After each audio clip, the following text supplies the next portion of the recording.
Nuclear বোমকে দীপাবলির বাজি পটকার মতো ফাটাতে পারে এরকম একটা জিনিসই এ বিশ্বে আছে।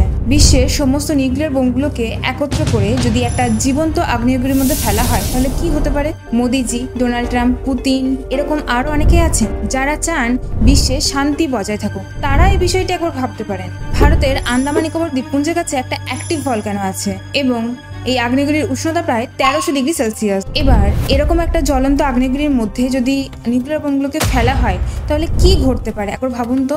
দুটোই তো ভয়ঙ্কর।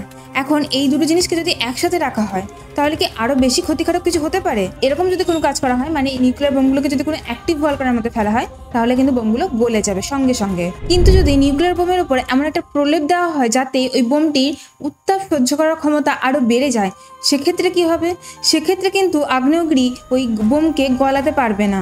যদি নিউক্লিয়ার বোমের ওপর টাংস্টেনের প্রলেপ লাগানো হয় সেক্ষেত্রে বোমটির উত্তাপ সহ্য করার ক্ষমতা প্রায় 3000 ডিগ্রি সেলসিয়াস পর্যন্ত হয়ে যায়। এবং সেক্ষেত্রে যদি ওইরকম কোনো নিউক্লিয়ার বোমকে আগ্নেয়গিরির মধ্যে ফেলা হয় তখন ওই নিউক্লিয়ার বোমটি আগ্নেয়গিরি ভেদ করে ওপরে উঠে যাবে এবং আগ্নেয়গিরি লাভা ভূপৃষ্ঠের ওপরে প্রায় কয়েকশো কিলোমিটার পর্যন্ত ছড়িয়ে যাবে। এখন আমাদের বিশ্বে যে নিউক্লিয়ার বোমগুলো মজুদ আছে সেগুলোকে যদি অ্যাক্টিভ ভলকানোর মধ্যে ফেলা হয় সেগুলো কিন্তু গলে যাবে, মানে সেগুলো ডিস্ট্রয় হয়ে যাবে। কিন্তু যে সমস্ত নিউক্লিয়ার বোমগুলো এখন মানে 2024-এর পরে ম্যানুফ্যাকচার করা হচ্ছে সেগুলোকে টাংস্টেনের প্রলেপ দেওয়া হচ্ছে, অর্থাৎ জেনে বুঝে এগুলোকে এমনভাবে তৈরি করা হচ্ছে যাতে কোনো কিছুই আর এই নিউক্লিয়ার বোমগুলোকে ডিস্ট্রয় করতে না পারে। তাহলে এক্ষেত্রে মানুষই যে মানুষের বিপদ ডেকে নিয়ে আসে এটা কি বলা যায় না? তো ভিডিওটি এই পর্যন্তই।